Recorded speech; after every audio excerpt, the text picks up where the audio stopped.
Okay, Pallavi, I think we'll get started. So 12:01. Welcome everyone. Welcome to another TiE DC event on Women Who Inspire.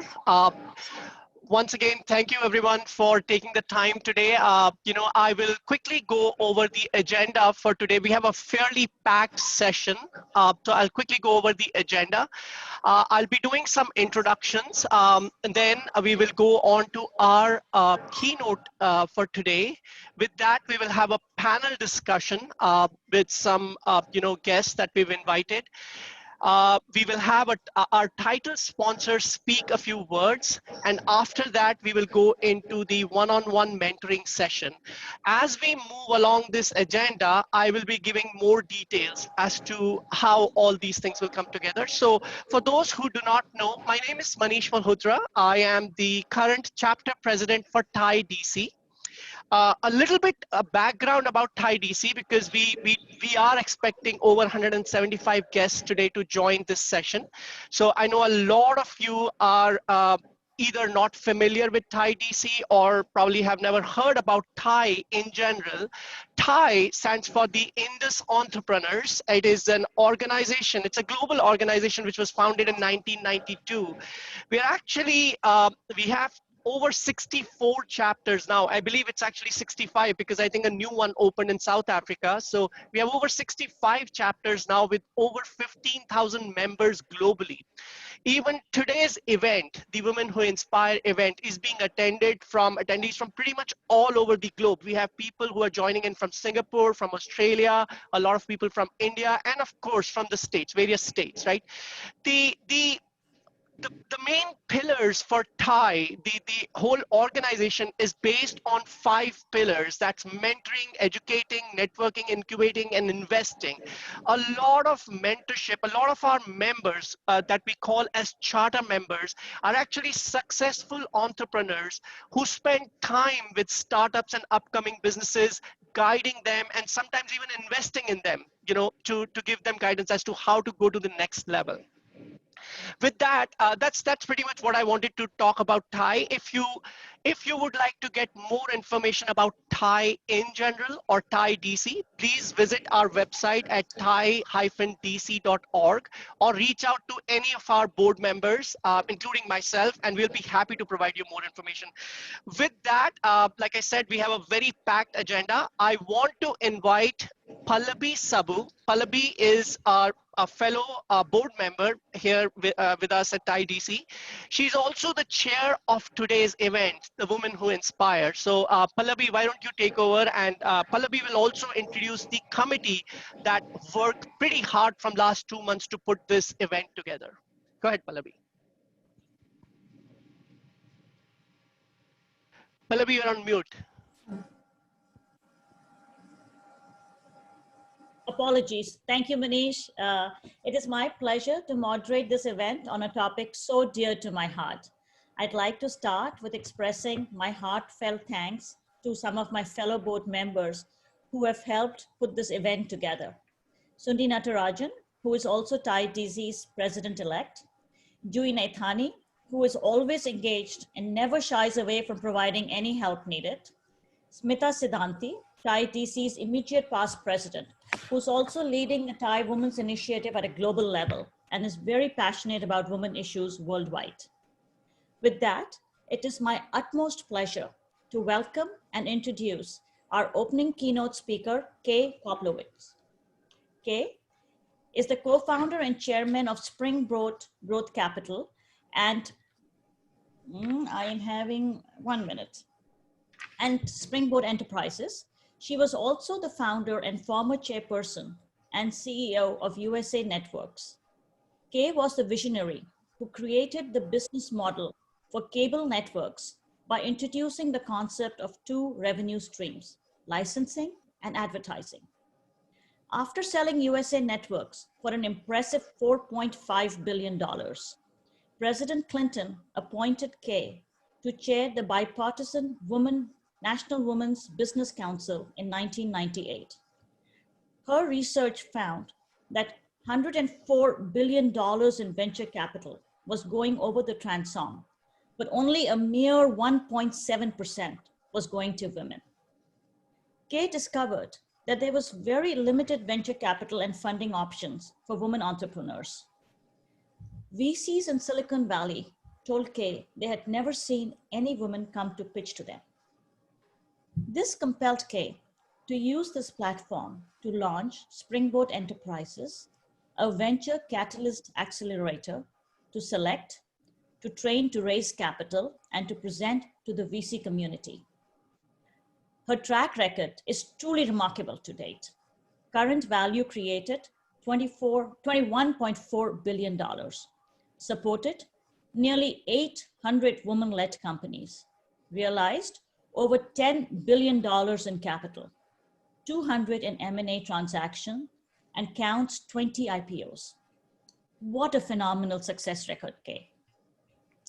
I know we are all eagerly waiting to hear from Kay now and be inspired by her. Following Kay's talk, there will be a Q&A session. I would request the audience to send in your questions via chat, and we'll ask that of Kay following her talk. So without further ado, it is my pleasure to invite Kay to share her story. Kay, on to you. Thank you so much, and thank you for inviting me to come today to speak with the group. It's a great pleasure to do this because I have a real heartbeat for women entrepreneurs, as you see. When I started USA Network back in the 70s, there wasn't any real entrant in the marketplace around like we have today. It really was a static industry, and we had to kick a little chaos up in order to sort of get our way into the TV market as cable television programming networks, which is what I did, but I saw the opportunity to do that. And I say that because there wasn't any cable television networks that spanned the nation at that time. I really felt that only advertising was not going to support us because cable television was a very small business at that time. And in order for it to grow, it was going to have national distribution. It was going to have a lot of members subscribing to it, and created the license model and licensed to cable television systems that wanted to grow and wanted to have the programming. So it was filling a need on a blank slate. And I knew then that, chaos was a friend. In the 20 years the 25 years I grew that company and launched the Sci-Fi channel and everything, it was really great experience to be an entrepreneur and to really grow with the industry. Actually helping the industry grow, not just the companies. So it was really phenomenal. But in the late 90s, when I started seeing all this money pouring over the transom and nary a woman in sight, I thought we got to stop this. This has got to be a way for women to get into this marketplace. And that's where Springboard actually began. And in 1999, we did a call out. We decided that a few friends in Silicon Valley, I was on the Oracle board back then, I knew a few people, didn't know anything really about venture capital, but I knew there was a lot of capital. I thought we've got to get into this marketplace for women entrepreneurs who want to grow sizable companies in technology and life sciences, because those are the areas where you really had to raise outside capital. You couldn't do it sort of bootstrapping your way all the way up. And it was amazing that we got like 350 applications right out of the box. I knew this was an underfunded and potentially overperforming marketplace right back at that time. What happened to the 26 companies that presented at that time was that 22 of them that presented on demo day in January 2000 got funded. 22 of the 26 got funded. 2 combined their companies. 1 woman sold their company for $100 million back then, was a lot of money, and 1 wasn't funded. And that's pretty much what we've been doing for 20 years. And what have we learned? I want to really say this for women. We are living in a very chaotic time. In the 20 years that we've been supporting women entrepreneurs, 800 in all now, in growing their companies, we have seen many cycles, several financial cycles, but we have never seen anything like we're seeing today. Yet it's a great opportunity. I look at it as chaos creates a lot of opportunities, challenges, but opportunities. So I really want to explain what we look for in companies, because I think it's really important to know what we really look for when we bring companies into our cohorts, into our boot camps. We look for an entrepreneur with a vision for a big market, an ability to attract an A team, even if that's only 2 people, or even if that's just your advisor group. We want to see that you really can attract. We want to see an execution track record. This is not just sort of out of the box from high school or college. It's really more women who have had some years experience in the marketplace and have some execution skills. We think that's really important. They have a beta that's already operating. They have an operating beta that has customers. Some of them have revenue, and they have raised some financing, friends and family, angel financing, however you want to look at it. I think it's really important to see some of that activity in the marketplace, because we're there for first institutional round. And what do we most want to see? We want to see a very agile mind. Why? Because entrepreneurs have to be extremely agile in the marketplace. And today's world that we're dealing in requires extreme agility. I have seen many of our companies pivot very quickly when they saw the pandemic coming in, reducing their burn rate, which we said, reduce your burn rate, get yourself into 2021 if you can. If you're in the process of raising funding, still stay at it. There's money out there and there are people investing. And there were a lot of things, and many companies saw an adjacency. I'm going to get to a couple examples, but I want to explain why building your network from the very beginning, even when you first start launching your company, what do you want to do? You want to actually build a network of people that can advise you and so forth, even when you're a very young company. Let me give you an example of the importance of a network. I'm going to use the example of Joan Fallon. She's get this, a pediatric chiropractor who was working with children that had autism. And she realized something was very odd about, what they ate. She was looking at their diets, and she discovered that they did not have the protein, they didn't have the enzyme in their system to digest the protein that is cognitive ability, needed for cognitive ability. And if you know anything about autism, it's children with autism really often don't speak until 4, 5, 6 years old. They don't have the cognitive. And it was really an interesting time for Joan, because she had been doing this was 2009, interesting time. What happened when she came into our cohort? One of the other entrepreneurs in her class said, I have an investor from London. I think he really like what you're doing. I'm going to introduce you to him. And he, until very recently, was the largest individual investor in both of their companies. And secondarily, we introduced her to a friend, an advisor out of San Francisco who knew about getting things through the FDA quickly. And we put them together, and she was able to fast track through the FDA. This is what the network really does. This is what the human capital really does. So people come to Springboard to raise capital. What they realize is that the power of the network, the human capital, is so important. So these relationships are tremendously important to you, and you should be developing them from the very beginning.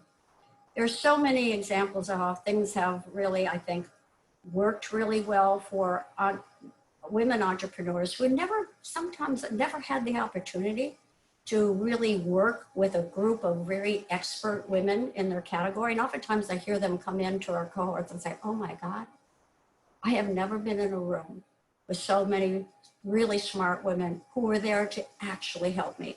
Now, our advisors are not limited to women. We have men advisors too, who are absolutely wonderful with our companies as well. But it's the expert that you need, when you need it, at the time you need it, and the exact person you need that really helps you grow your company. And if all of those things come into place, the funding will follow. I wanted to say something about pivoting in today's time. Here in the United States, we learned about the COVID-19 in late 2019. We didn't do anything about it. It's been very poorly handled in the United States.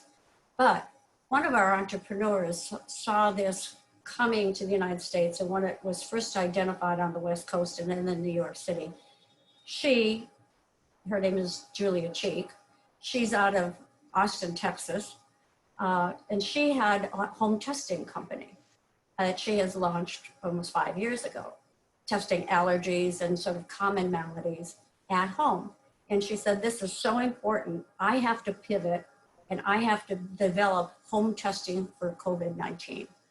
People thought she was nuts because you can see we still don't test, we don't test the number of people we're supposed to be testing anywhere near in the United States today.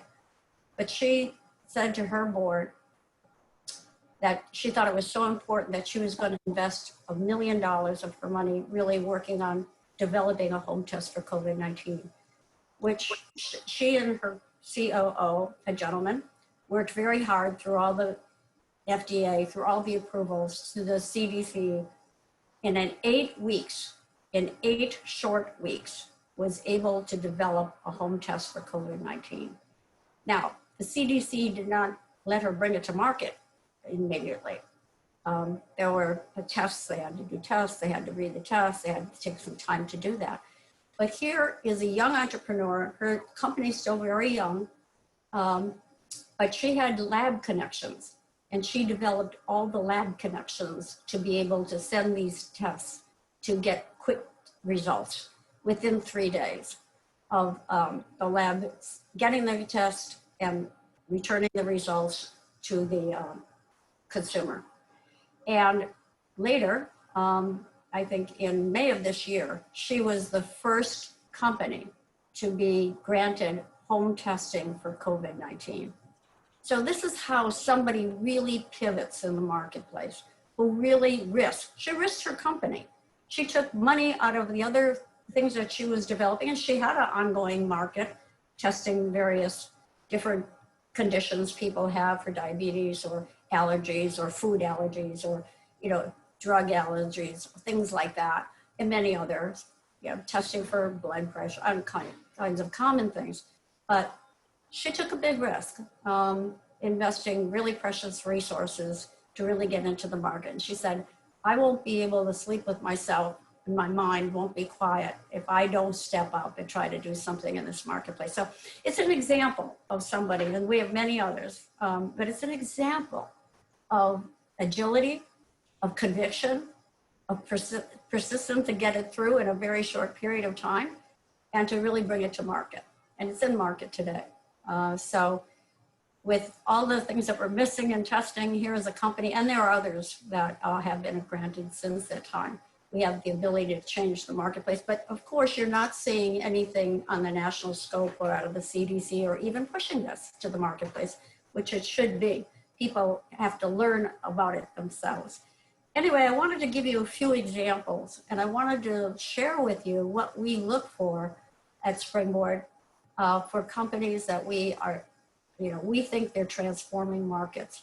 We think the home testing market, for all of us who lived with our healthcare system here in the United States for all this time, and it's different in different countries, of course, I understand.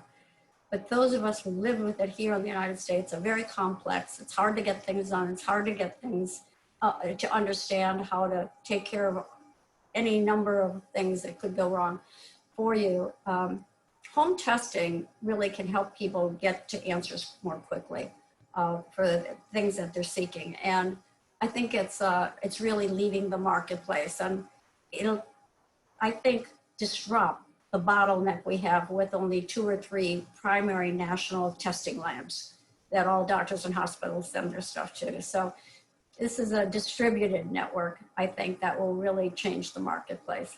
Wanted to share that with you. And I also wanted to say something else. I wanted to say to you that the journey of an entrepreneur is a hard one. It's harder than a lot of other things that you could be doing. But it is also very rewarding. And I'm talking about psychologically rewarding. It's so, I think, tremendously rewarding to start out, and it's not easy. It's a lot of downtime. It's a lot of really, there are many days where you think, I'm just gone down to my last dollar. I don't know what I'm going to do. You know what? There is an answer. There is a way. And to be creative in your thinking is what's really important. So I want to say to you, even though we live in uncertain times, we also live in the time where we have an opportunity to write the future that we want to see. And I believe that women are going to be in the forefront of such things as public health, e-commerce, in retail. I think there are lots of different things that women are going to be really devising the pathway to the future. So think about us as the solution to the problems we face today. And I wish you a good journey in doing so. If you'd like to, I'd like to take questions if you have Sure. any. Thank you very much, Kay. So I have been collecting questions as you've been speaking. There have been questions coming in. So if it's okay, I'll just go in sequence as they came in. So the very first question that came in, I believe I know who this is from. This is from one of our board members who also happens to be a VC, venture capitalist. So his question is, how has your status as a woman hindered your ability to attract the highly valued capital partners? A highly valued capital partner, did you To say? attract highly valued capital partners? Well, you know, I don't look at it as, you know, it's a handicap to be a woman. I mean, half of us are women in this country or in the world. Yes. You know, I don't look at it that way. I do recognize that we came to the market later than men. Men have a much longer track record in venture, private equity, things like that. And we came to the market later. And I think that when we came 20 years ago to the market, it was thought by many that women would never build big companies or sizable companies or billion-dollar plus companies. We have several at Springboard. We have several that are not public yet. A company that I was referencing about autism raised $150 million, not from venture capital, because venture capital, well, didn't like the fact that she was a chiropractor instead of a microbiologist and had never built a business and never been through the FDA. Well, her company in recent values is far in excess of $1 billion valuation. And so, you know, building big companies, and they're not there. They're not at the table. Well, okay, there are different ways to get there. And I think women are learning that. It's very interesting to me that Mary Meeker, who everybody knows from Kleiner Perkins and now her own fund from Bond, made her first investment in a Springboard company from Australia called Canva. And when she invests, the valuation, this is all public, it's been written about, $325 million. And now, in a second investment she just made at $6 billion. I mean, women are capable of building. I'm all about building big, you know. I mean, I built close to a $5 billion business when $5 billion was a lot of money, you know, and I have no doubt and no hesitation about women being able to build scalable and sizable companies and attract big capital. So I think that leads into the second question that has come in, and I believe this has come in from someone who has a startup, a women-owned startup. Please share your challenges in terms of leading an organization with a majority of male employees. What are my challenges? I'm leading an organization that is primarily women focused. Well, look, I grew up with the boys.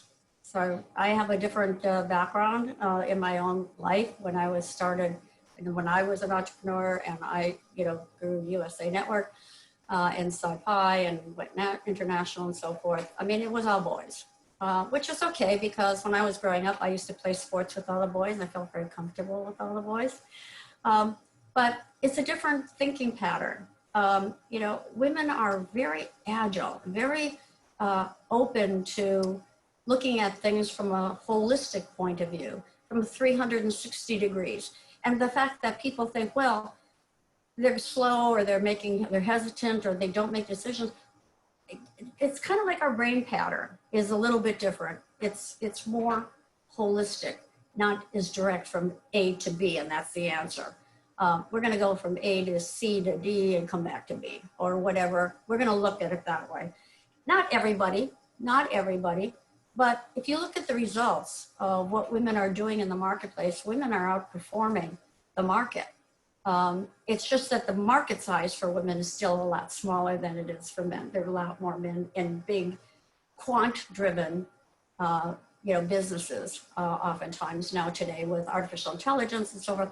We have any number of many of our companies are in machine learning and artificial intelligence applied to a different industry, because it's not an industry in of itself, it's applied to other industries. So, I don't look at it as more challenging in that way. I look at it as different. And in some ways I've had to learn some of the differences myself because I grew up in a different environment. No, thank you for that answer. The next question actually comes from one of our panelists, Kathy Freeland, whose the video is also on. So Kathy's question is, you've invested in many companies over the years. What are the primary markets where those companies are operating? Well, I want to be clear. Springboard Enterprises is not a fund, does not have to run a fund and invest in the companies. We are a catalyst, and we connect the companies to the capital.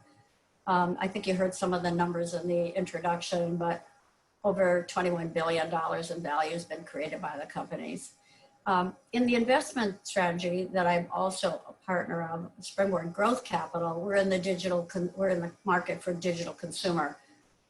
So that could be anything from companies that have products for the marketplace or serve women largely in the marketplace.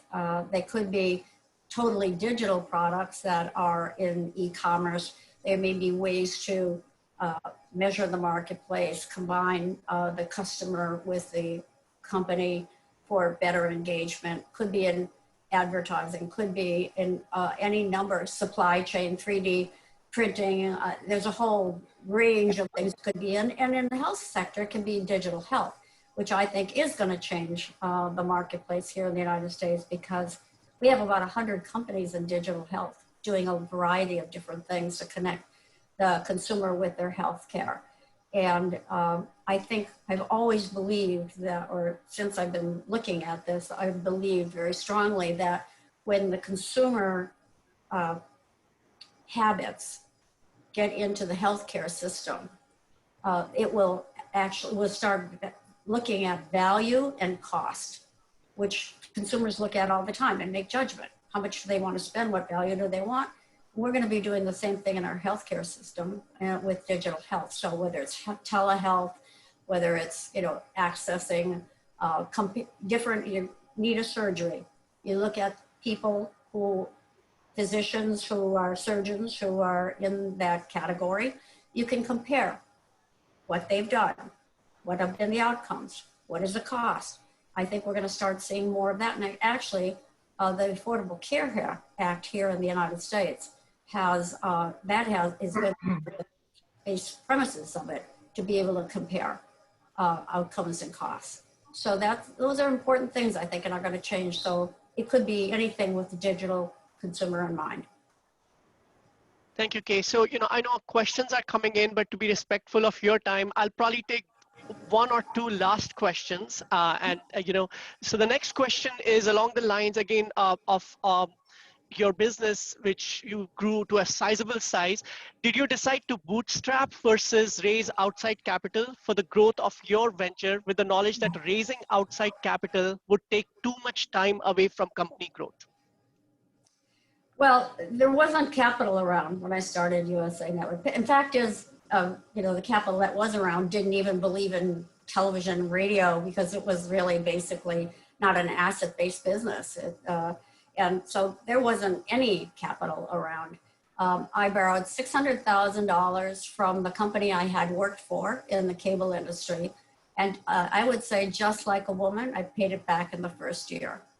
So, it was basically a bootstrapped operation because it had to be. There was no capital around to support it. 5, 6, 7 years later, there was capital that started coming into the marketplace. Mike Milken's company was the one that funded most of it. when what they called junk bonds back then. I funded Ted Turner a couple of times and kept him out of bankruptcy. He was one of my chief competitors. And, but I was profitable. So I think, you know, just like a woman, I knew how to get to profitability. So answer to that question. Thank you very much. So one last question, Kay. This comes from another board member of ours, Jeff Emery. His question is, what can men in leadership roles do to help accelerate more women into executive and founding roles? Well, men can do a lot because in most organizations, men still have you know, the roles, the leadership roles that can make decisions. And it reminds me of something that I learned as a CEO, and that is Reuben Mark, who was the CEO of Colgate at the time. We were talking about diverse workforces, and he said to me, Kay, don't think for 1 minute that just because you're a woman, that people assume that you are going to promote women to roles in the company or any other kind of diversity in the company. Even though you do, you don't, if you don't make it part of their compensation package that they also need to do this, it won't get done. And I really thought about what he told me. And I said, you know, he is actually right. You have to make it a part. Can't have a separate group trying to do things. It has to be across everybody's responsibility. And men need to be active in this role for it to occur. So welcome, guys. Thank you so much, Kay. I think with, you know, again, being very respectful of your time, that was the last question.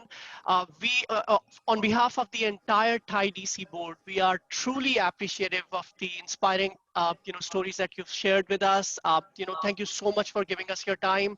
Pallavi, did you have anything, last words for Kay? Yes, Kay, thank you so much for being here. I really loved your line, women have a different rain platter. So let me tell a personal short story. I was in engineering school as the only girl in a class of 60 boys, and I did things differently, and I doubted myself. And today, you know, in my company, in my executive team, I'm the only female, and sometimes I feel men think I'm slow, but I love your sentence, women are not slow, they're thorough, you know. We go about it and do it right the first time rather than just fumble about. Manish hates me for deriding men, but I think I'm going to take my punishment. No, men are great. I love them, you know. But with that, we're just a little different, that's all. yes, I love that. Women have a different rain platter. I'm going to put it on my wall. Thank you so much, Kay, for being here. Really appreciate your story and your time given to TiE DC.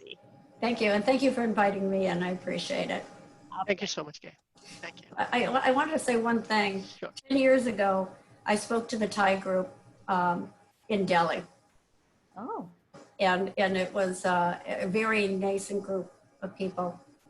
And there were only a few women, maybe 3 or 4 in the group that were interested. And we heard some women entrepreneurs speak, and I thought to myself, it's going to be a long time for a culture to accept women entrepreneurs in the culture as it is. It's come a long way in the 10 years though, and things are changing. We see a lot of women with Indian background in Springboard Enterprises.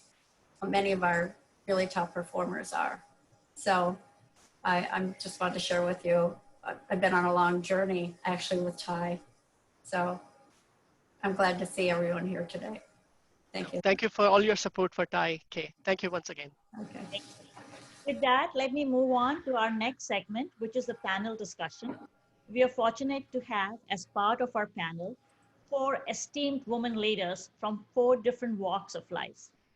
Our first panelist, a personal mentor to me, is Bobby Kilburg. Bobby is President and CEO Emeritus and Strategic Advisor for the Northern Virginia Technology Council. Over the last 22 years of leading NVTC, she has grown it into one of the largest technology councils in the United States. She has also tapped into her White House experience from 4 presidential administrations to help put Northern Virginia on the map as one of the most diverse and influential technology communities in the US. Bobby has been the recipient of countless awards. To name just a few, she is recognized as a tech titan. She is counted among the region's most powerful tech leaders.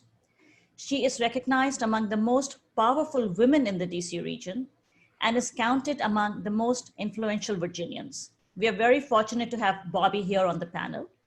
Next on the panel is Molly Shea, again, a dear friend and also a boss in many ways because she heads my budget, controls my budget in a way. Molly is the chief of the acquisition division at the US Census Bureau. This role carries the additional titles of head of contracting office and bureau procurement official. Her portfolio of business is valued at an impressive $3 billion.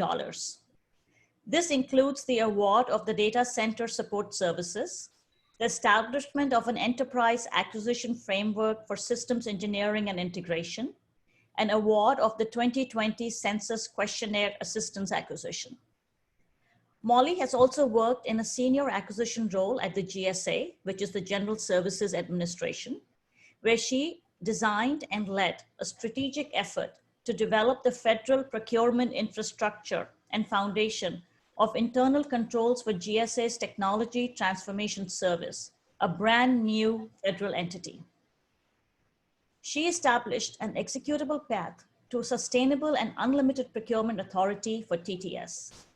But most impressive about Molly is that she served on active duty with the US Navy. For that, Molly, I salute you. Thank you for being on our panel. On the panel next, we also have Kathy Freeland. Kathy is a serial entrepreneur and a visionary leader who has made her mark in the business community. Currently, Kathy is CEO of ATEC Inc., a company that provides technology solutions and staffing to the federal government.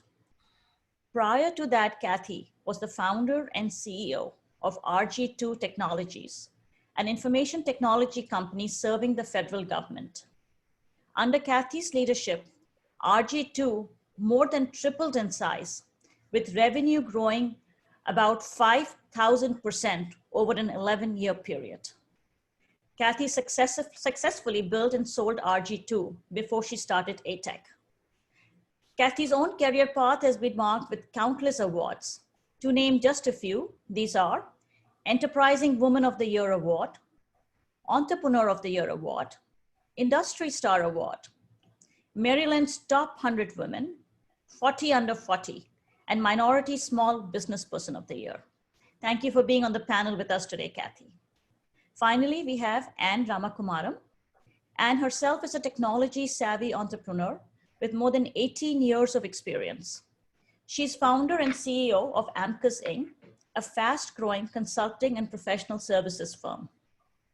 Under her leadership, Amcus has enjoyed tremendous growth and made it on the Inc. 500/5000 list, as well as earned several awards such as Top Diversity Business, Top Asian American Owned Business, 50 Fastest Growing Women Owned Business.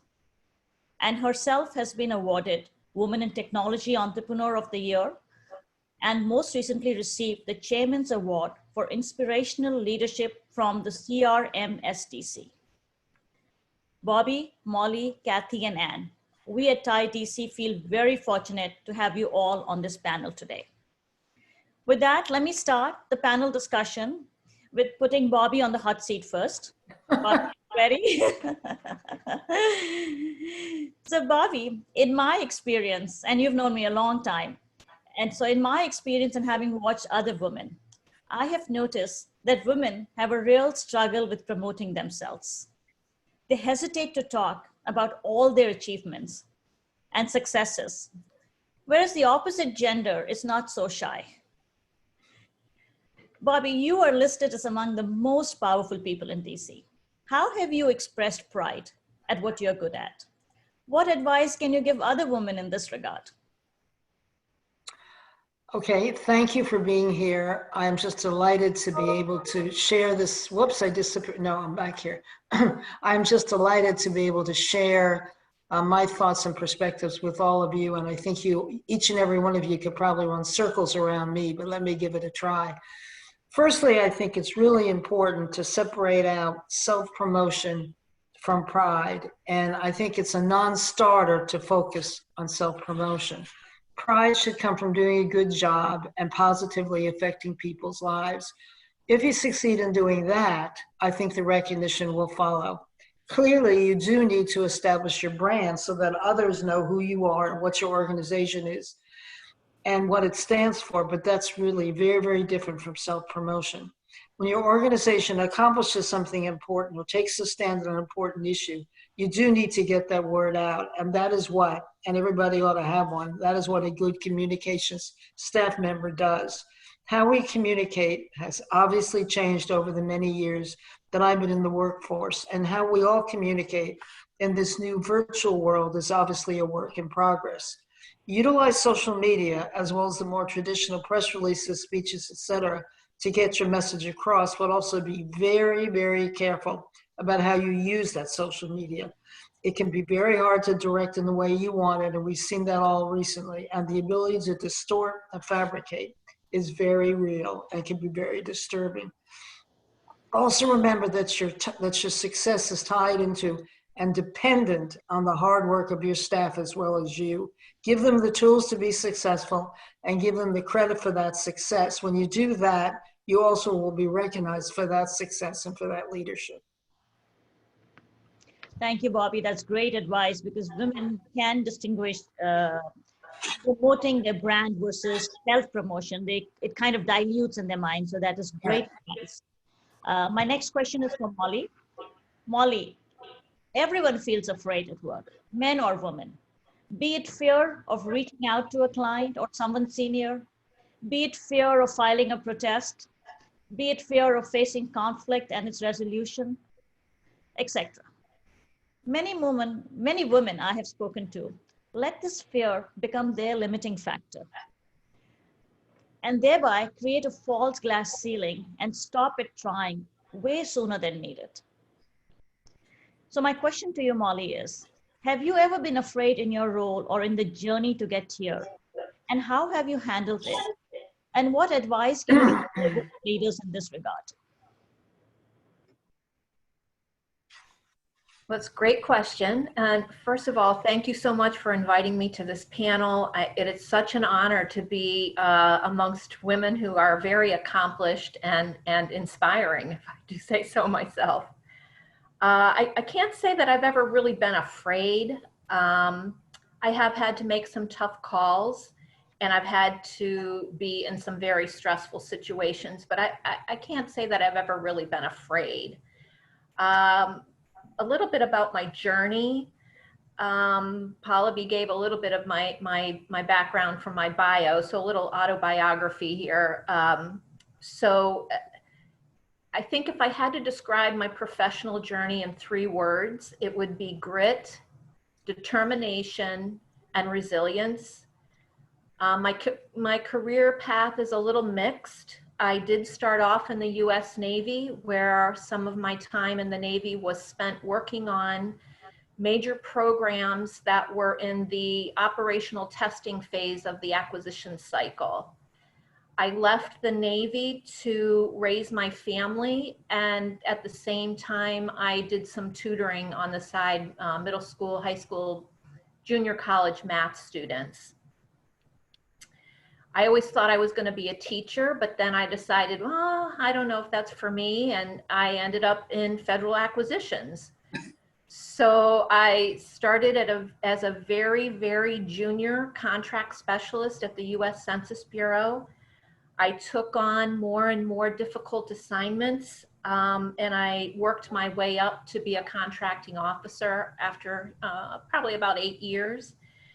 I left operations and went at the Census Bureau, and that's when I went to GSA to sort of get some experience in the policy side.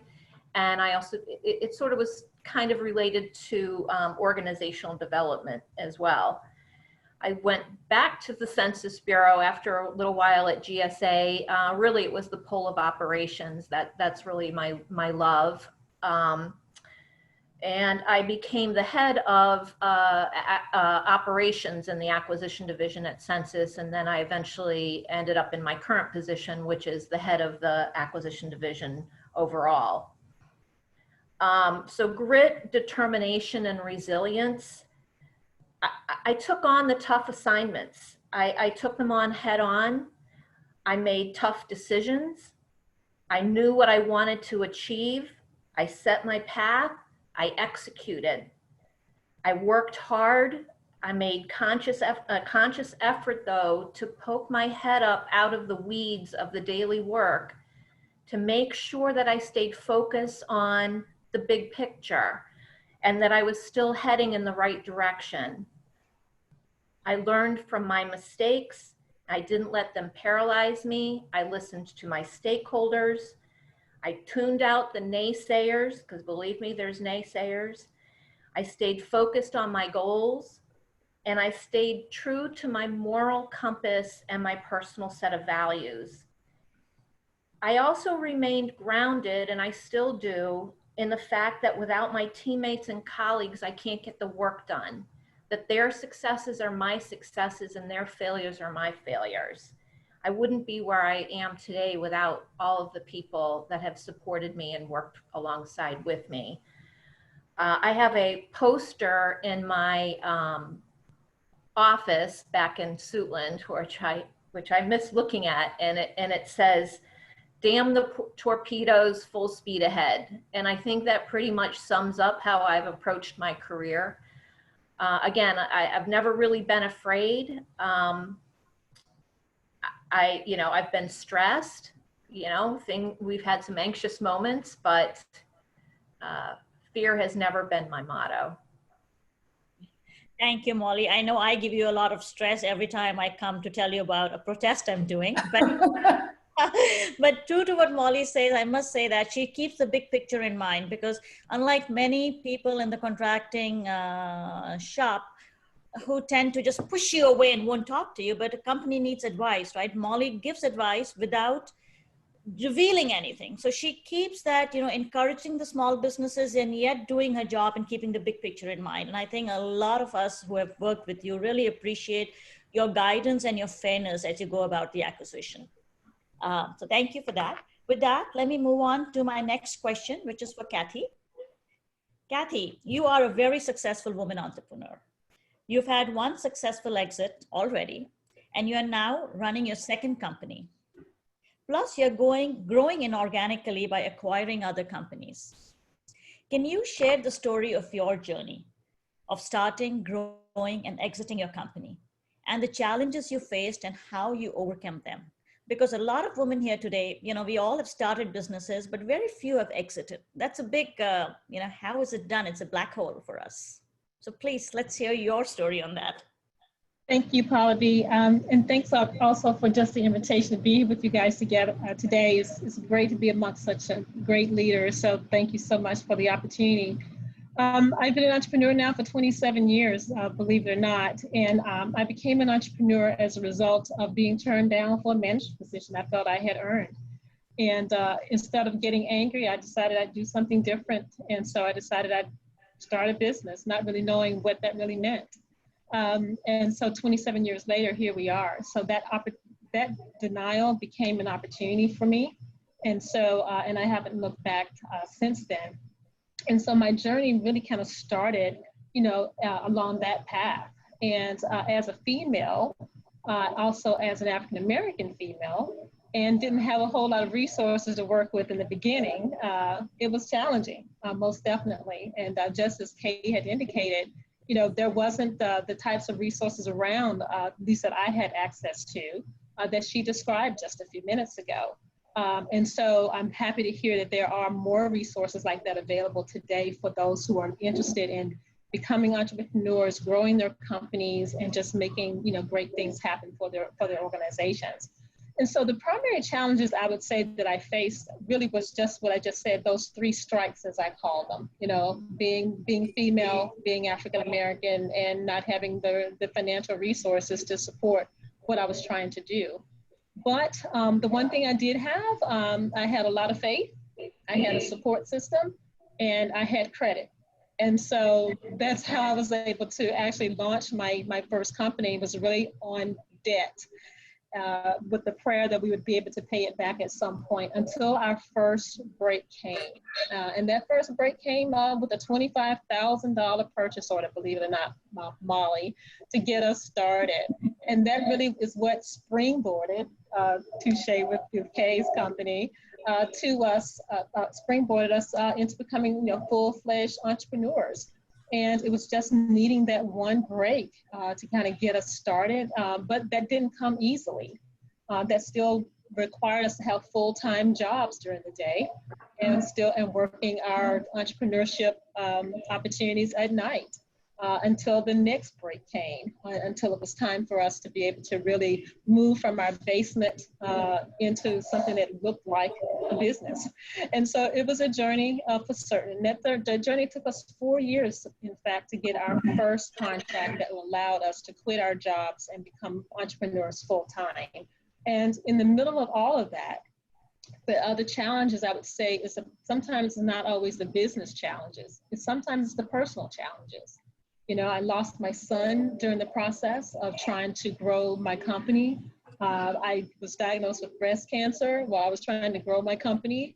So it's all the things that we as women, I believe, have to face, and the challenges that we have to overcome while trying to be wives and moms and be good stewards and volunteerism, all the things, and then at the same time want to be great entrepreneurs. And so those are just some of the things that, the challenges that I faced personally, and was really able to overcome those challenges just purely based on faith and not being a quitter. And my dad used to tell me, when if you don't succeed, you try again, and nothing beats a failure but a try. And he reminded me that you have 2 degrees. If you fail, go to work. And I took that to heart, and I used the strength and the courage that I had, and I leveraged my resources, leveraged my relationships, and this is where we are. So I was able to build RG2. I departed RG2 in 2006, and that was as a result of an acquisition. So I was on the sales side of that. I was under a 4-year non-compete after that. And we were able to then just reinvest our proceeds from the sale of RG2 to acquire ATEC about 10 years ago. And so that's where we are right now, just leveraging a lot of the things that we learned back then and brought it over into ATEC, even though the environment that we're facing right now is slightly different than it was in the early 90s. And so just more different types of challenges, that's all. What a moving and inspiring story, Kathleen. I am totally in awe. And if you started 27 years ago, you must have started when you were in kindergarten. That's it. That's it. With that, let me move on to Anne with my next question. Anne, you are a very successful woman entrepreneur yourself. Your company grew organically and by acquiring other companies. What was your journey like from starting your business to getting to where you are today? Sure, that's a great question. Really excited to be here, Pallavi. Thank you so much for inviting me. I'm really excited to be on this panel with some amazing and incredible women leaders. Greetings to all and welcome to Women Who Inspire panel discussion. Pallavi, I started my entrepreneur journey in 2004. And that was the time when members of corporate America who didn't have a diversity program in place were putting plans in place so that they could go ahead and start doing business with women and other diverse companies. And the ones who had a very robust diversity program in place were putting plans in place to make sure that they continue to increase their spend with diverse businesses every single year. So from my perspective, 2004, from an AMCUS perspective as well, was a perfect time to get started. That was also the time when what I noticed was a lot of the corporations were working through the journey of optimizing their vendor base, because what they realized was that there were too many companies that either focused on providing technology solutions or services, or they had too many that focused on providing business consulting and consulting as well as services, but not too many that could really act as a one-stop shop that could basically help customers understand what their business problems are, infuse innovative technology solutions and help them solve some of those complex problems. Hence, decided to get started and started my entrepreneurial journey by setting up a company that focuses not only on providing technology solutions and services, but we're also a business and a consulting firm. From 2004 till about 2006, was very focused, just focused on supporting commercial customers, won some prime.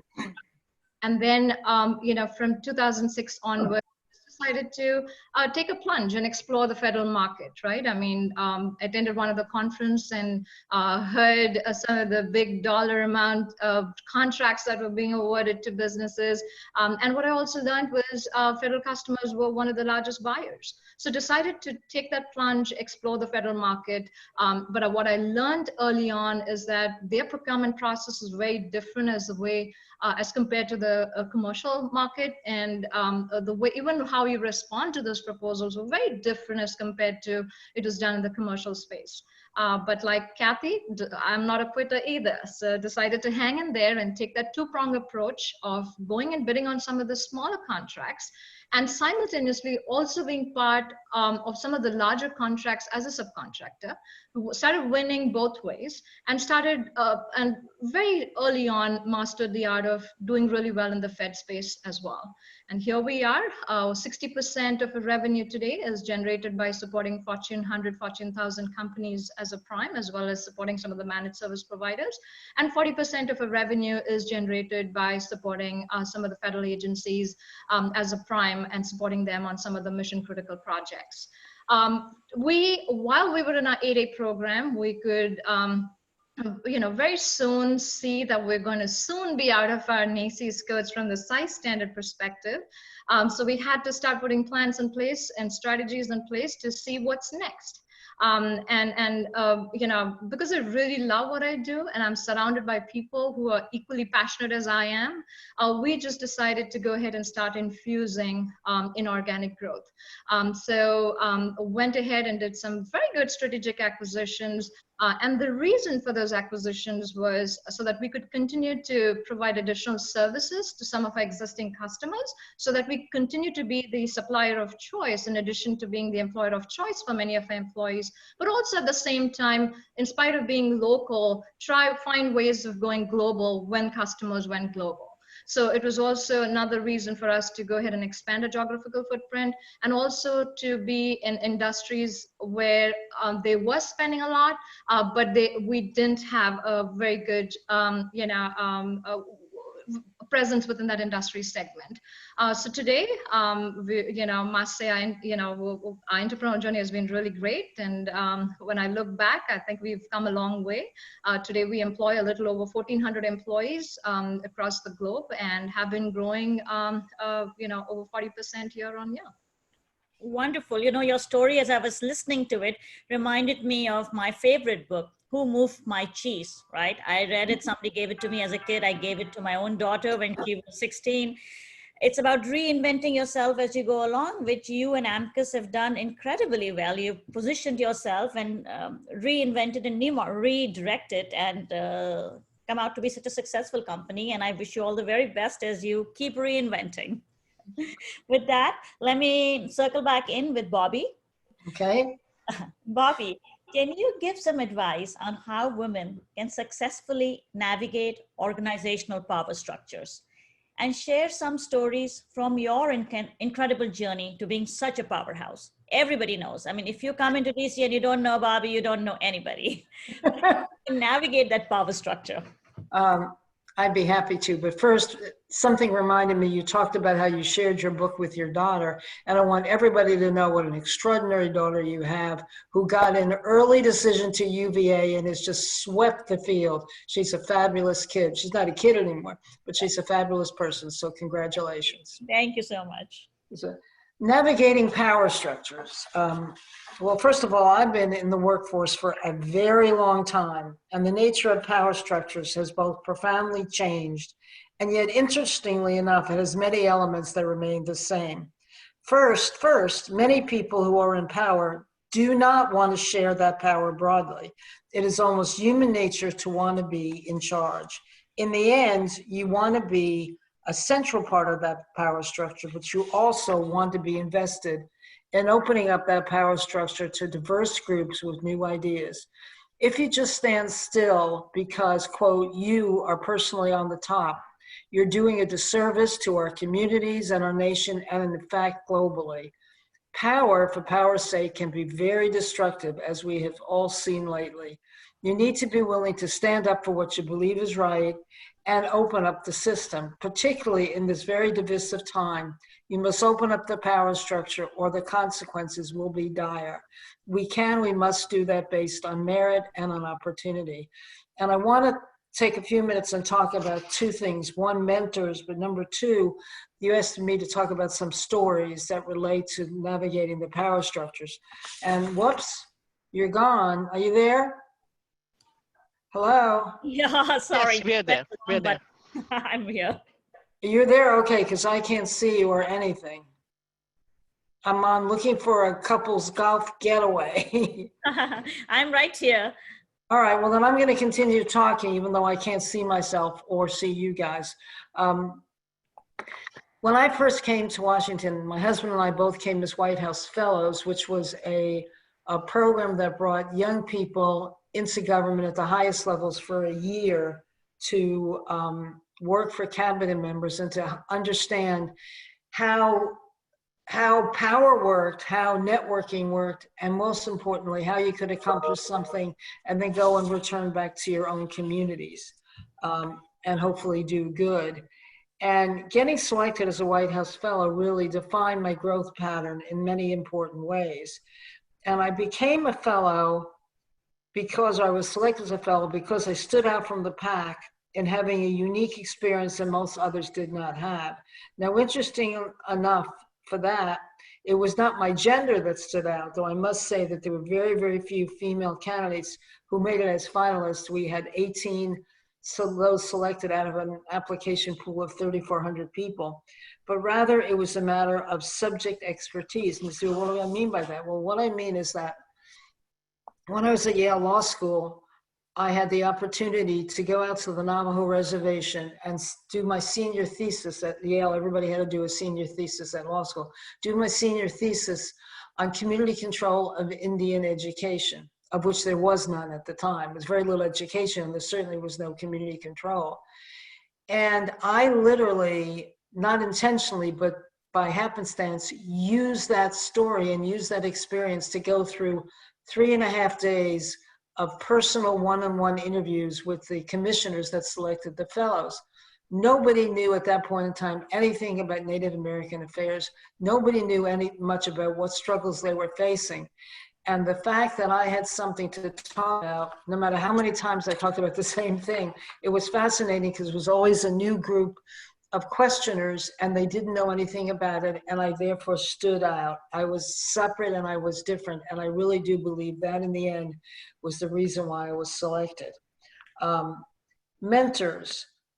You know, I was really clueless at first, but I soon learned that mentors are crucial to you, and they do not have to be mentors of the same gender or even of the same viewpoints. You need to find one or more individuals who see a spark in you and a determination to create and get the work done. And you will find, I really do believe, that those individuals are more than willing, they're excited to help you on your journey. And remember that those mentors will one day get old, as I am now, and they'll want to be able to call upon their mentees, i.e. you all, for help and assistance in navigating whatever the issue is. Having mentees who will appreciate that you helped them when they were coming up and that it is now their turn to help you is very powerful, and it's also very gratifying. And the last story talks about President George Herbert Walker Bush, who, as you all know, died 2 years ago. And this is very relevant, I think, because he actually reached out to be my mentor and made it possible for me to succeed. And he was way ahead of his time in creating a work environment that would work for a young mother with 5 kids. Yes, I had 5 kids.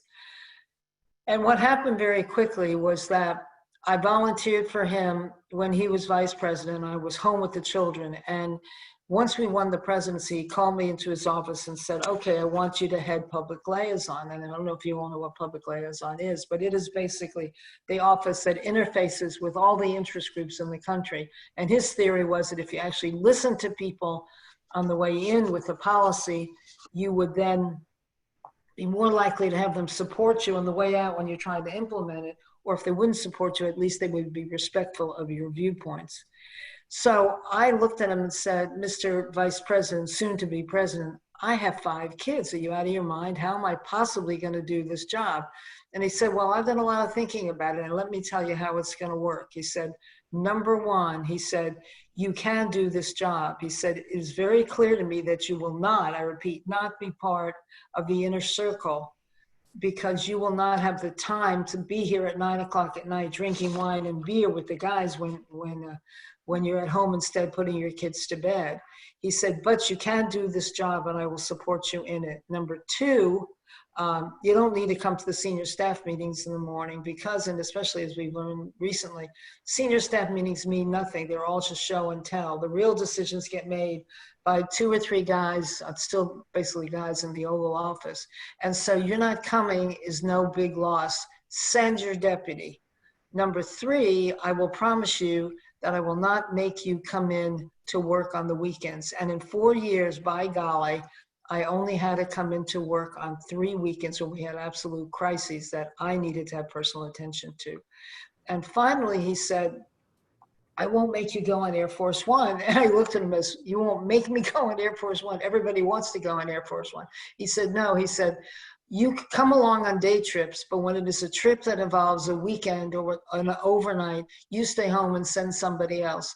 So I said, fine. And that gave me, I was the most popular White House staffer in the West Wing because I would send my junior staffers, more junior staffs all over the world, including to India. And I would go to Des Moines or Dubuque because I could come home that night. So they had an opportunity that they wouldn't have had if the president wasn't willing to share power and to believe also that young people, younger than me, can do a job just very well. So he is to be given an extraordinary amount of credit. He became president at age 67, which we may consider somewhat young now, but then was pretty old. Only Ronald Reagan had been older. But he understood instinctively what it means to balance home life and work life and enable young people, particularly young women, to be successful. And finally, you know, the queen bee and king bee stories. There'll always be folks who like their position on the top and they don't want anybody else to intrude on their territory. I've always found that treating those individuals with genuine kindness and genuinely figuring out what you can learn from them will soften and open them up. You can only try, but it's worth it. And if they continue to unreasonably stand in your way, be creative and figure out how to go around them to accomplish your task. It can be done. And I hope you've heard me because I have no idea whether you're still there. Are you there? Very much so, Bobby. And I want to pick up on 2 points you said. One about mentorship. So, you know, I walked in from Virginia Tech. I started my company in Virginia Tech one day to meet Bobby, my first day in DC. And since that day, which was 17 years back to today, wow. I think her only once in a while, and she just gives me a one-liner, but that one-liner directs me and points me in the right direction. So she has been an incredible mentor. I don't know if she realizes also the impact her one-liners have made on me. And second, Bobby, your point on power structure is so true because I was a day old in DC when I first met her and wanted to be part of NVTC. And the very next day, I was vice chair of NVTC's marketing committee. That's power. I didn't know anything about marketing or NVTC, but that's sharing power and growing your mentees. And really, you become most popular when you do share power and encourage others. So hopefully once in my lifetime, I'll have the privilege of helping my mentor, Bobby, out. I look forward to that day. I'll call you tomorrow. My okay. pleasure. And I'm not going away. I'm just going to try to figure out a way to see everybody. So if I'm gone, I'll be back. Okay, wonderful. With that, let me move on to Molly with my next question. Molly, you hold a very important position as head of acquisition for the Census Bureau, overseeing the agency's outsourcing function, where billions of dollars are obligated to contracts. This is a huge responsibility. and a very challenging role. Please, can you share your story with the audience on what your journey has been to get where you are today? We heard some of it, but it's such a challenging role and it has so much liability associated with it when you're in acquisition. How do you handle that? And I know you said you're not afraid, but it's not an easy job for male or female at any age bracket. So it's not an easy job. I will fully admit that. It can be very, very stressful. Again, I don't think I've ever really felt afraid. I make an effort to identify the problems that we're dealing with and stick to the facts. I have a phrase that I use with my team, and which is, check your emotions at the door, because emotions can be very high in the contracting world. Pressure to award, pressure from industry to make sure that we are minding our P's and Q's, pressure from the budget people to make sure we're getting our contracts awarded and getting funds obligated that are due to expire in a certain fiscal year. So emotions can be very high. I also really make it a point to stand by my decisions, and I really appreciated the earlier discussions about, women appear like they're hesitating. In fact, somebody said to me one time the opposite, and they're like, Molly, you make rash decisions. And I was like, if you knew me, you wouldn't say that, because I don't make rash decisions. But I stand by my decisions and I accept the risks with the decisions that I make, and I deal with the consequences. Especially in operations, you have to keep the ball moving. Perfection can be the enemy of good enough. And similarly with driving change, which has been my focus internally in my organization, I don't have the luxury of waiting for all the stars to align perfectly. If I did that, I would miss opportunities to make incremental changes towards improving my organization. If I had advice for women leaders in general, wherever they are in their career, early starters or people like Bobby who've been around for a long time, I would say, my phrase to them would be, do you, DOYOU, do you. Don't let others tell you how to do you. Listen to both the positive and negative feedback, but stay true to your own convictions. Trust in your vision and your decision-making process, and really trust your gut. Move forward with purpose. People in the peanut gallery like to criticize and second guess you and pass judgment. But there's a Teddy Roosevelt famous quote about the man in the arena. And it's a rather long quote, but abbreviated, it says, "It is not the critic who counts, not the man who points out how the strong man stumbles, or when the doer of deeds could have done them better. The credit belongs to the man who is actually in the arena." So my advice is, get yourselves into the arena. Don't be afraid. If you are afraid, turn that fear into resolve. When you find yourself waiting for someone to make the first move, look in the mirror, because that could be you as a woman. Paula B referenced my naval experience. I went to the Naval Academy and graduated in the 80s. Very few women in my class. We lost about 50% of the folks that got accepted as women candidates. It was a tough situation. But again, I go back to my grit, determination, and resilience. I set my path. I knew what I wanted to accomplish, and I did it. Finally, I would say to women leaders, have a sense of humor. Don't take yourselves so seriously. Humor keeps you grounded and it keeps things in perspective. If you don't have someone that you can vent with and laugh with, I suggest you find someone. I think if you do, you'll really be glad that you did. That's my advice.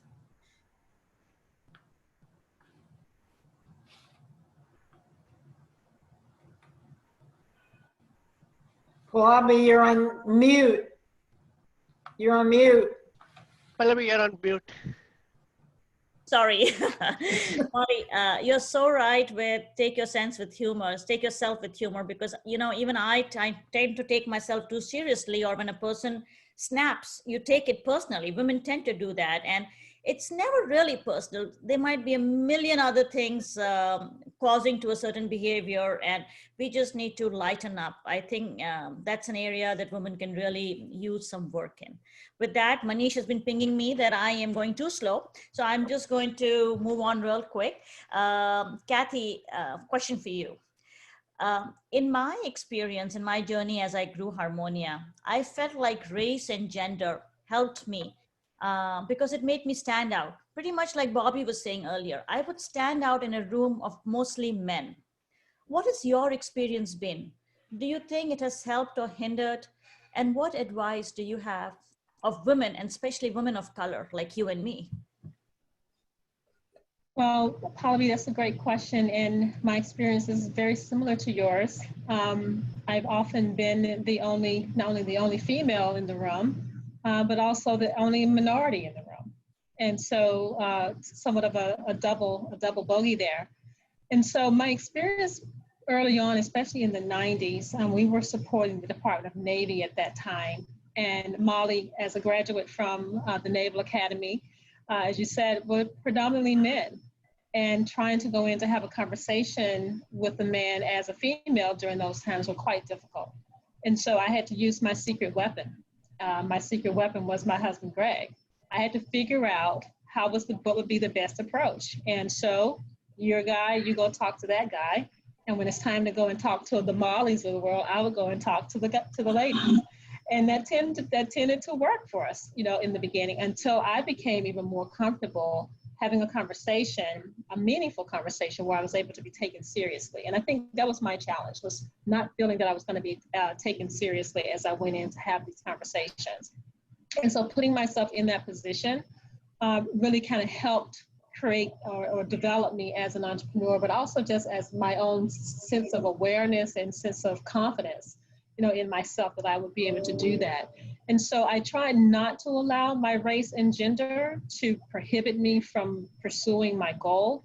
I just had to figure out the best way to get it done. And even today, and maybe you, Pallavi and Ann yourselves, maybe you two are still the only females in the room, even in 2020 in some situations. But when those situations happen, you know, I walk in with my heels on and I walk with my head high, and I say what I need to say and be able to contribute to the conversation. So I would say in the beginning, yes, maybe a little bit, it did hinder, but I just had to figure out how to overcome those challenges. And so far, I think I've been able to figure that out. I love the only woman in the room. But given that, and let me move on to you, Anne. In your experience, as you hire senior leadership and scale up, how well do these industry stalwarts, many of them might be men, handle a woman boss? How do you manage to lead them successfully without hurting egos?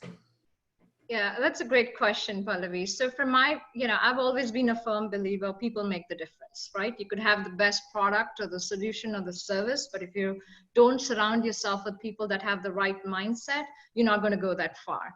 Must say, truly blessed to have an amazing management team and very good people that work in the company.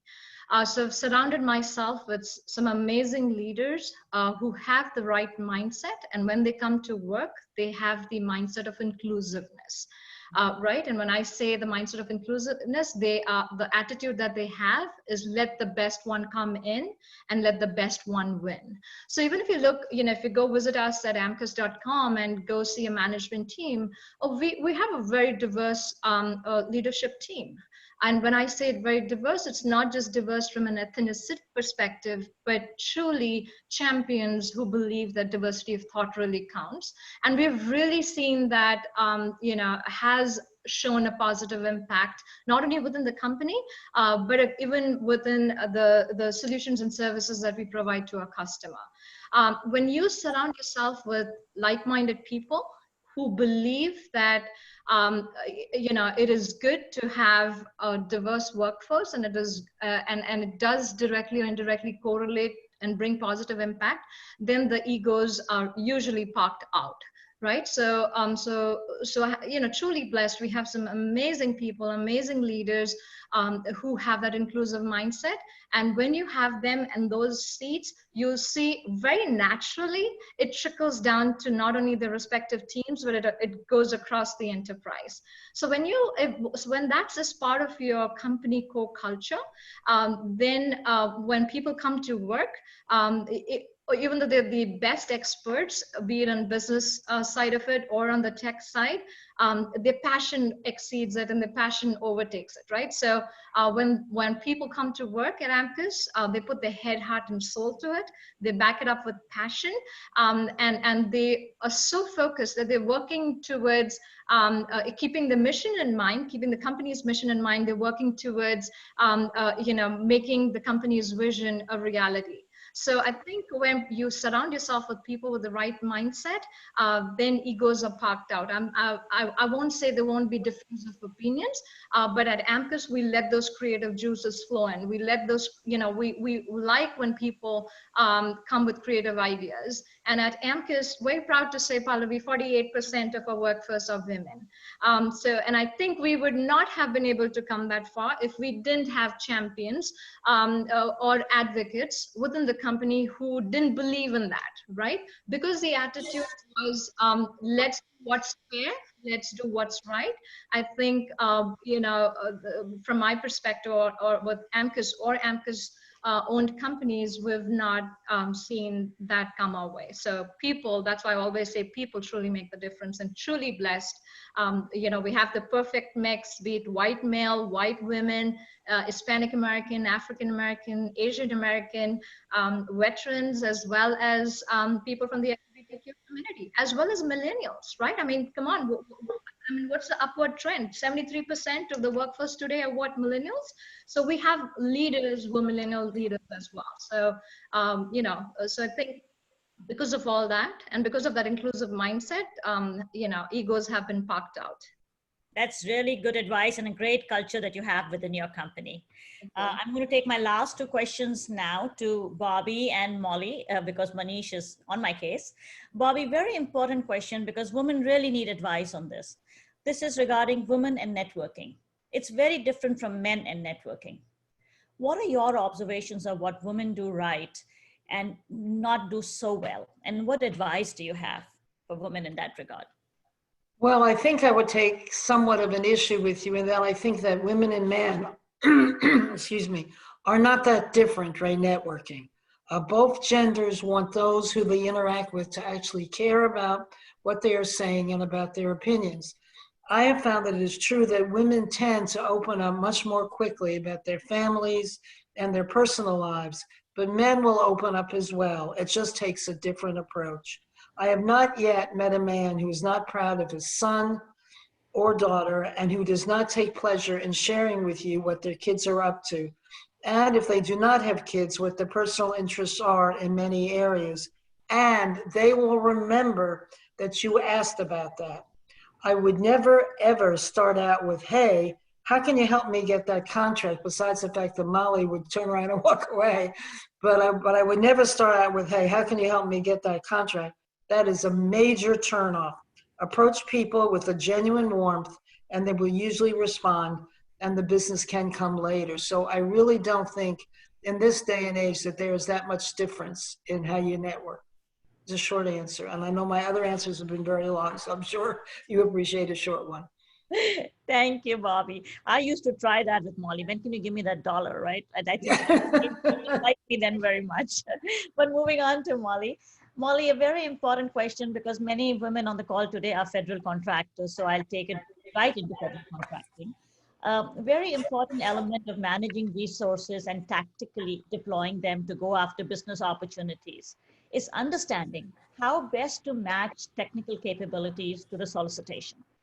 It is also knowing the procurement forecast for an organization and how it ties into the organization's roadmap. What advice would you give women leaders as they're preparing for an RFP? Well, before it becomes an RFP, because that is important. And how would you advise them to approach the procurement shops? What is acceptable behavior? What is pushing too much? Overall guidance, because we all struggle with guidance on that. Great question. The first thing, remember, I have to follow the FAR. I have to follow the FAR. So that is my guidebook. That is our Bible, along with other, local guidance from we're under the Department of Commerce, so commerce acquisition regulations and things like that. But my advice would be, as a business, and you all are so much more experienced at this than I am, but from my perspective, I would say, know your customer, know what their mission is, understand what their strategic goals are. And, yes, you can look at the procurement forecast, but be advised, some agencies are better at forecasting than others. I think it's important as businesses to know what your strengths are as a business, to know what you can bring to the table when it comes to the solicitation, and know what you and know how your company's capabilities align with that particular solicitation. Be honest with yourselves about your gaps. Because sometimes solicitations come out and you really can't do it all. So be honest about your gaps. And I would also say, especially, I'm familiar with the DC Beltway Bandit Ring, as they call it. Figure out how to differentiate yourself. When we talk about IT services, I don't know if any of you have looked at the IT Schedule 70 that GSA has. There's a heck of a lot of companies. How are you different? And figure out how to promote that in the response to a solicitation, but still answer the mail of the solicitation. I would say it's okay to introduce yourself to procurement shops. I mean, I have vendors that come by my office or try to get on my calendar, but I would say identify up front what your purpose of doing that is. Figure out who in the shop you really want to do your introductions with. The challenge, again, is getting on the schedule. We're very, very busy in federal acquisitions. We're often understaffed and overworked. Also realize that the procurement shops are often at the end of the line when understanding when requirements are coming out. And also the folks in the procurement shops cannot talk to the technicalities in the requirements. So I think that's important to understand. Let's see. Think about another purpose maybe for meeting with a procurement shop. For example, maybe you want to talk to somebody in the procurement shop about what's going on in industry, or maybe you want to express some of the challenges that you've seen in the federal space of solicitations that you've seen on the street. Or maybe you have great examples of how a certain agency conducted a down select process or established their streamlined evaluation criteria. Remember, when you come to see me, I'm also learning from you. So it's a two-way street. And that's why I think, Pallavi, when you come talk to me, I welcome your conversations, because that's how I'm viewing it. I want to hear from you as much as you want to hear from me. When it comes to solicitations, and I'll try to be quick to wrap this up, because I know you're running on time here. But when it comes to solicitations, often when solicitations are finalized and on the street, there's a question and answer period.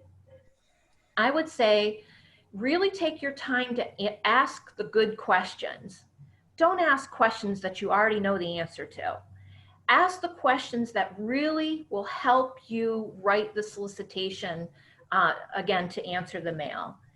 And better yet, if a draft solicitation gets posted, take the time to read the draft solicitation and offer the government some advice from your perspective. The better the solicitation, the better the proposals, and the better the chance the government is going to get what they want when they're spending that money. Finally, I would say a little bit about networking. Certainly listen to Bobby's advice on networking, very critical. From my experience, what I have learned in the federal contracting space is there's a lot of chatter going on between businesses. Tap into that chatter. You guys are able to do that way more than I can. Figure out what they're talking about. Figure out how people or companies are trying to position themselves to win an opportunity. Maybe you don't have all of what you need to prime something. Like there was discussion earlier about subbing. I think Kathy was talking about that. Maybe there's an awesome subcontracting opportunity that really highlights your niche as an agency and gets your name out there. You know, you could be the key to a very competitive proposal. So that's my advice.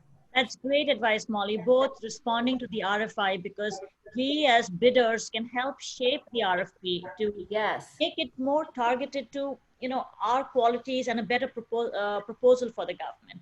Yeah. And working with the chatter of the businesses already servicing an agency has really helped Harmonia, because we've never won anything without teaming. But with that, I am not going to ask my last two questions of Anne or Kathy, because Manish has a gun pointed to my head. And I just want to thank the panel real quick. Thank you for making the time. And over to Manish now. Yeah, so thank you very much, Pallavi. I know we had some time carved out for question and answers, but what I would request the audience is, if you have a lot of questions, send them to us. Me and Pallavi will send them to the panelists and we will get you answers. Having said that, I will ask one or two questions that came in. So I do want to respect that some questions be asked here. The first question is probably for the entrepreneurs. Any one of you can answer. Was there any, this came from one of our mentees today. She's going to be a mentee later today, Rashmi. Her question is, did any one of you were at a point where you wanted to give up on your entrepreneurship journey? And if yes, what made you come back and just stand up again and go for it? So anyone can answer this. Sure, I could take that, Manish. It's very natural, right? I mean, I would always tell this, right? At times, the lives of entrepreneurs could be a little lonely too, right? Because, you go through ups and downs. Not all days are glory days, right? And it's not just about women businesses, but business or entrepreneurs in general, right? But I think if you surround yourself and you have a great support system, right? A good partner, a good business partner.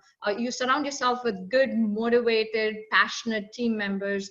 And if you both Molly as well as Bobby and Kathy mentioned about having good mentors, right? You don't have to do it all alone. If you look around, if you could be part of an ecosystem where you could get that support and learn how to navigate through some of the challenges, so that you don't really push yourself to that nth level where you just decide to quit.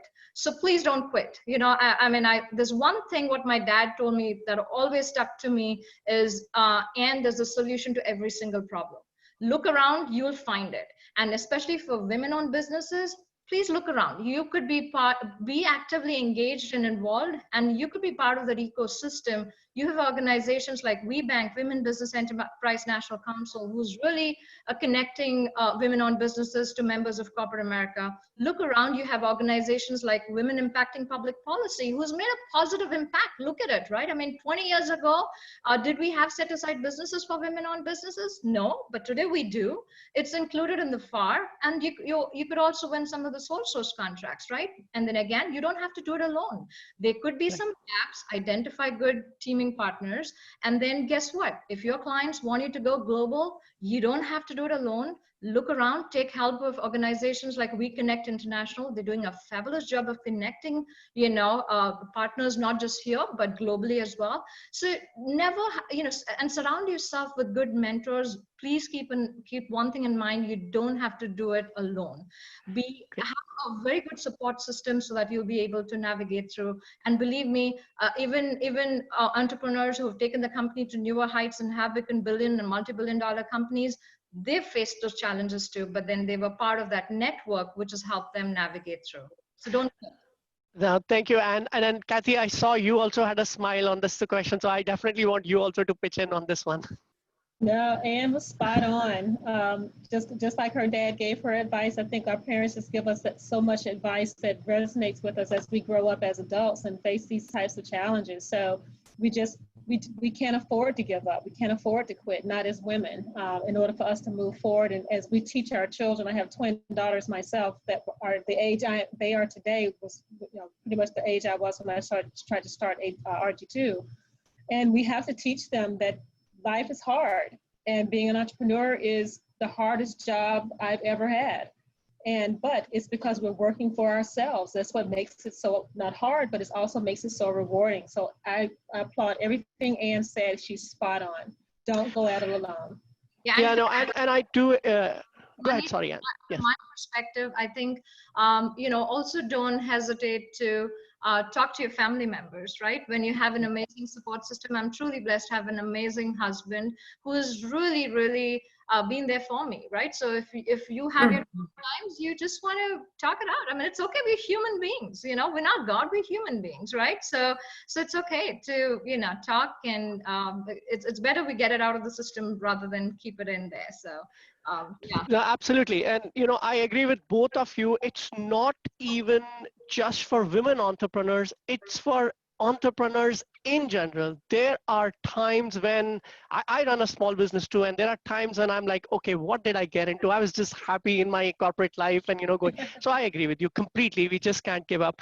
So the next question, and I will, to respect everyone on the panel, I will ask two more questions. Bobby, one is for you, and Molly, I have my final question for you. But Bobby, for you, the question is, how can entrepreneurs really navigate or make use of organizations like NVTC? And I've been a member of NVTC for a long time. I also am associated with CIT. A lot of people really struggle to understand that, yeah, you can't get business day one from these organizations, but there's a lot you can get from these organizations which actually help in growing or scaling the business. So you're the queen of. Well, that's a very important question, and we struggle with it every day. People come to our Titans of Technology series, which are now being renamed the Masters of Leadership series.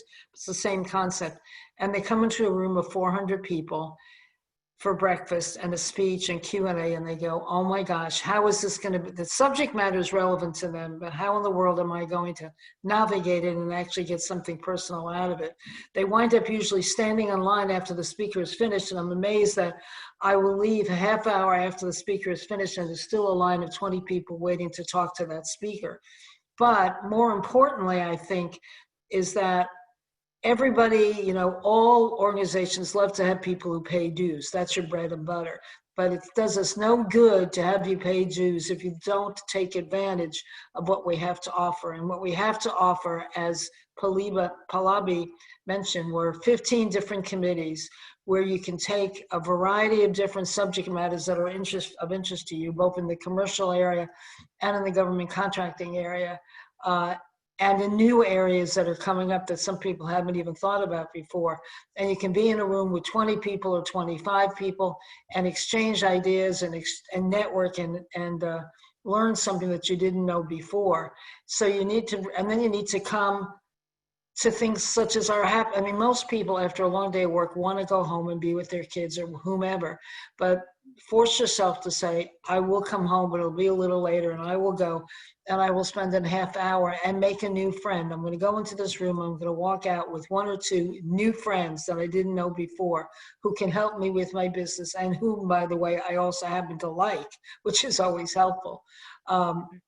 So I think you have to view any organization, whether it is NVTC or PSC or CIT or whatever. You have to view it as an ecosystem, as Ann talked about.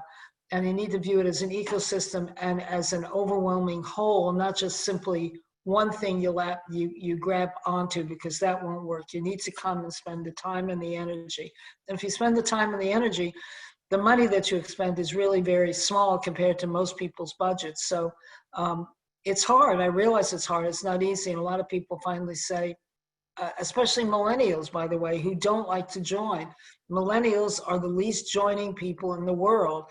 They don't want to join regular organizations. They want to do their own thing in their own way. So we struggle to figure out how to attract millennials. We struggle to figure out how to be relevant to all sorts of different interests. And most importantly, for those of you who are in the commercial space, we used to have a very, very, very robust commercial technology membership. That has migrated over recent years to a very, very dominant federal contracting community. And we need to spend more time and energy in increasing the number of companies that focus on the commercial market. No, that's very well said, Bobby. I completely agree with you, especially if I had to connect the dots with what Molly had said earlier, Yeah. be different. Being associated with these committees, actually, they're doing a lot of innovative work, especially when if I talk about NVTC, there's a big data committee and there's an AI committee. You know, you kind of come up across all these research things, which can then become differentiators to go to folks like Molly who are looking for differentiation from companies in a pool of like 8,000 AAs out there. So completely agree with you. And you're spot on in terms of even us as organizations, and be it NVTC, CIT, or even TiE, right? We've been struggling like how to be relevant. Like that's why we've been trying to come up with new ideas of programming, and so that brings me to my last question, Molly. This is for you, and this is a question that I think a number of us are looking for answers, including myself and everyone pretty much on the board also. In these COVID times, these are very unprecedented times. We cannot really network the way we used to. Industry days are not happening.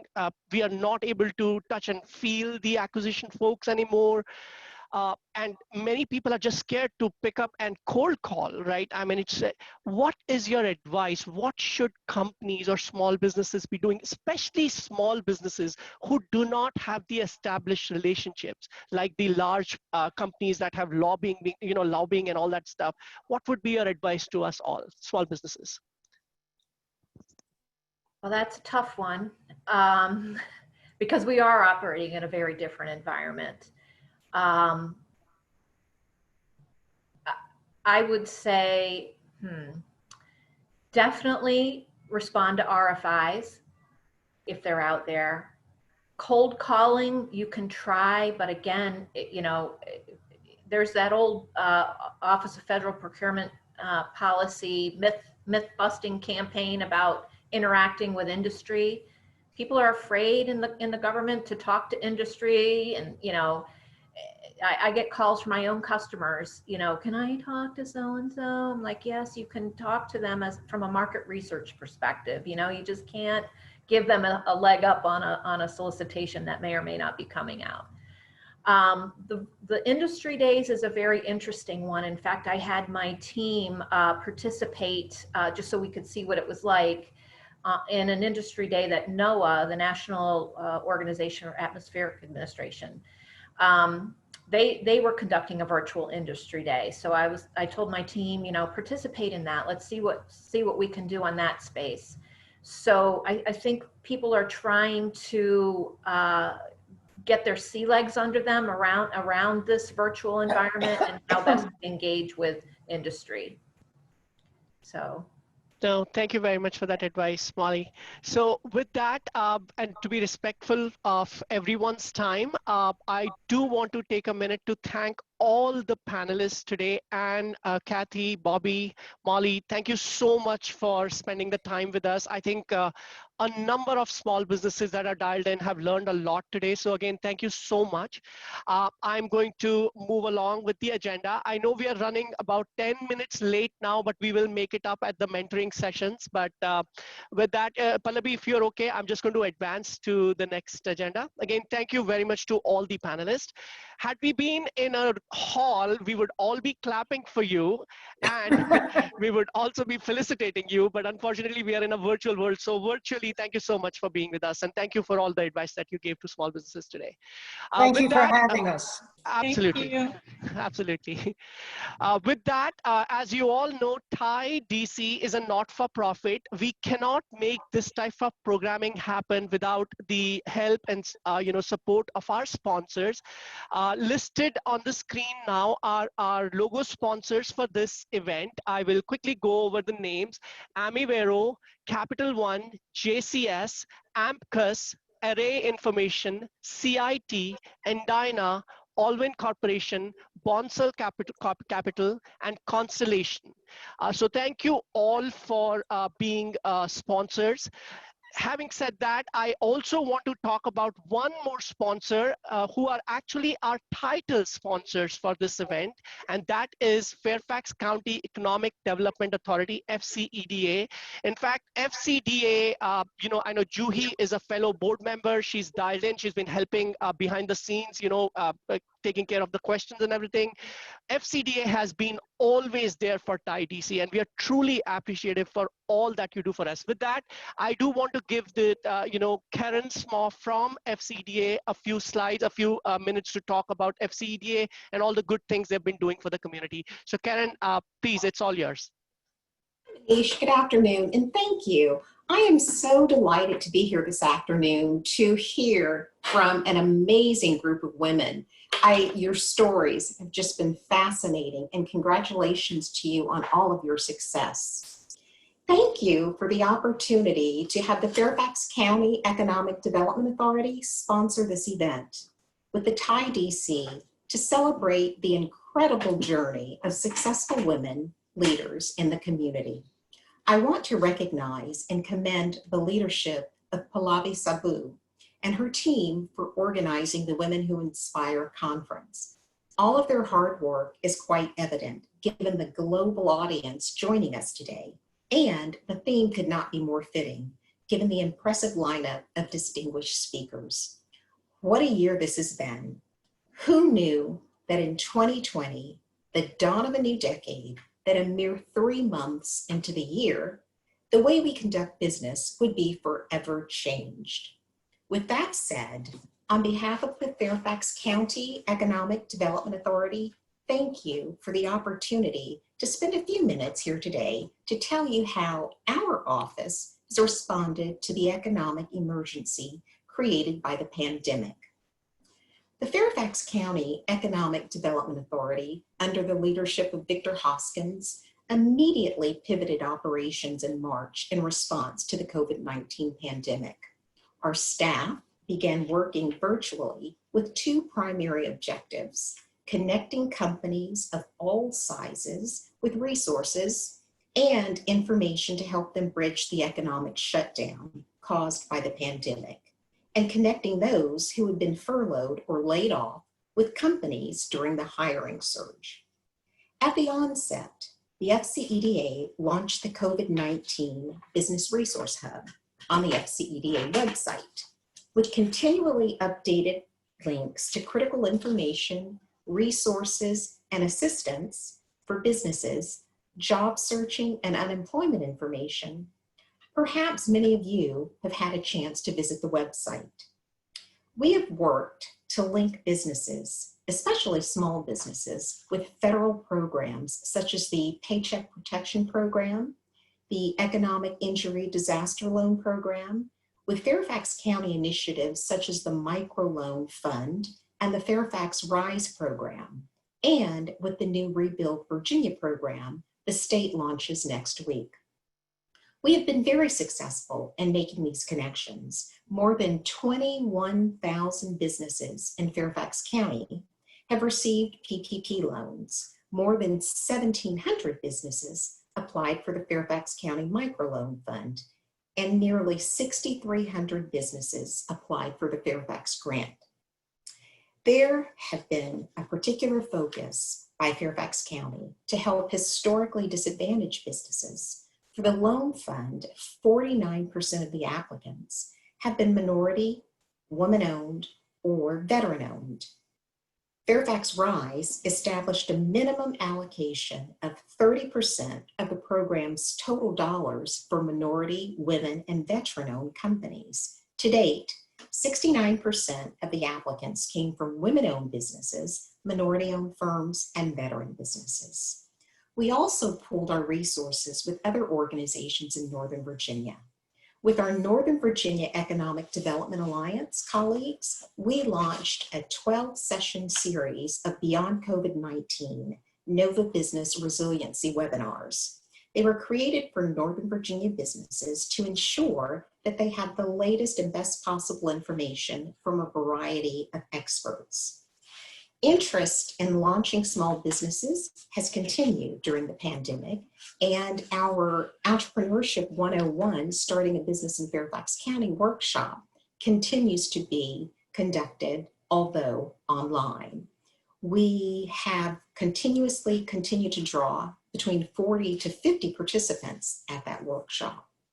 The EDA has continued to coordinate appointments with SCORE, the nation's largest network of volunteer expert business mentors, which transitioned during the shutdown from in-person counseling to online counseling. And in fact, the EDA now has 5 SCORE mentors. Responding to many requests for legal assistance for matters related to the pandemic, the EDA partnered with the Northern Virginia Pro Bono Law Center and Start Small, Think Big on the COVID-19 Pro Bono Collaborative. That's an initiative to provide free legal assistance to small businesses in Northern Virginia. On the workforce development front, we have hosted and participated in many webinars with area businesses and organizations, and in total, the FCEDA staff has worked with more than 5,000 businesses since the pandemic began in March. The workforce development, we helped dislocated workers. We stood up a new website. Many of you may have visited that. It's called workinnorthernvirginia.com to connect newly unemployed workers with companies during the surge hiring during the pandemic. This site was originally supposed to be aimed at workers outside the area, but we've pivoted to help those in the area affected by COVID-19 related layoffs. The EDA launched its first career fair, virtual career fair, on May 28th. We have since had 2 additional career fairs that we've hosted, one in partnership with the Northern Virginia Hispanic Chamber and one that was focused on seasoned professionals. In addition to connecting businesses with resources and people with jobs, the EDA leadership is working on local and regional economic recovery strategies to guide businesses through the downturn and build a more resilient economy going forward.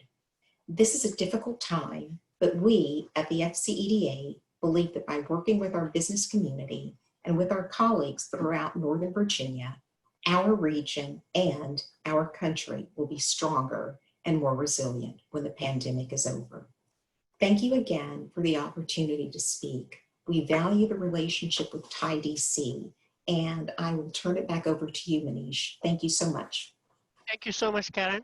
So as Karen was speaking, I was rolling through some of the slides from FCEDA. So hopefully everyone got to see the website, which was this one, the working in Northern Virginia.com. So please let us know if anyone who's attending the webinar today, if you need more information, we'll be happy to share information about all the services that FCEDA provides to the local community. Having said that, I think this is Karen's contact information. Again, we can send this out to the to all the participants. I do want to say we did have another closing keynote planned for today. Unfortunately, because of the storm, in the New York area, Ms. Chandrika Tandon is unable to attend. This webinar today. We just came to know about this in the morning. She does not have any power. I believe a lot of people on that side, the New York, New Jersey area, they don't have power today. So we promise all the participants that we will bring Ms. Tandon back for a fireside chat in the near future. We have been in contact with her. She was extremely apologetic, and she would definitely come back and speak to the TiE community again. Having said that, let me just move forward with a few announcements, and then we will go in the mentorship sessions. Here are some of the upcoming events for the remainder of the year at TiEDC. These are all major events. We do major and minor, but all these listed here are very major events. We have an event coming up later this month, actually in August 22nd, which is our partnership with Harvard Business School. It's a TiE HPS collaborative event, which is on innovation and data. Dr. Jim Short from HBS will be speaking, and it'll be an excellent event. So please look out for the registration, which will open from tomorrow. We do have a new member outreach event coming up. So if you are new to TiE, you want to know how to join, how to navigate TiE, how to make use of the TiE DC community, this would be an excellent event for you to attend. We have an inclusivity event, and then we have GovCon, which is our annual GovCon. This will be our third year doing the GovCon. Major event, over 400 people attend that. So, keep a watch out. We'll be sending out information about that soon. A little bit about our inclusivity event. That is something that is a TiE DC's first attempt. Given the current sensitive situation we are in, this is something that TiE DC has taken, is embarking on. We want to be a community which is inclusive of all members, all our members, be our Black community members, our Hispanic community members, our women. We just want to be an inclusive organization. So this year, we are actually dedicating the month of September as our TiE inclusivity event, and there will be a number of benefits for our Black community members, and you'll hear about this. Our newsletter is about to go out, so you'll hear about a lot of these announcements in that newsletter. Having said that, I want to thank everyone who was in attendance today, the panelists, the keynote speakers, all the board members, FCDA, Karen, thank you so much for your support, and thank you for speaking today. We truly appreciate all your support, all our sponsors. At this time, what we will do is, I know we are running very late, so we are going to move directly into the one-on-one mentoring sessions. Please, for all the mentees, do not worry. We do have the mentors here, and they will spend as much time as you need. What we're going to do now is, by a click of a button, I'm going to put you all into breakout rooms with your mentors. Please do not panic if you do not end up in the right room or if you do not move. One of the requirements that we have for these breakout sessions is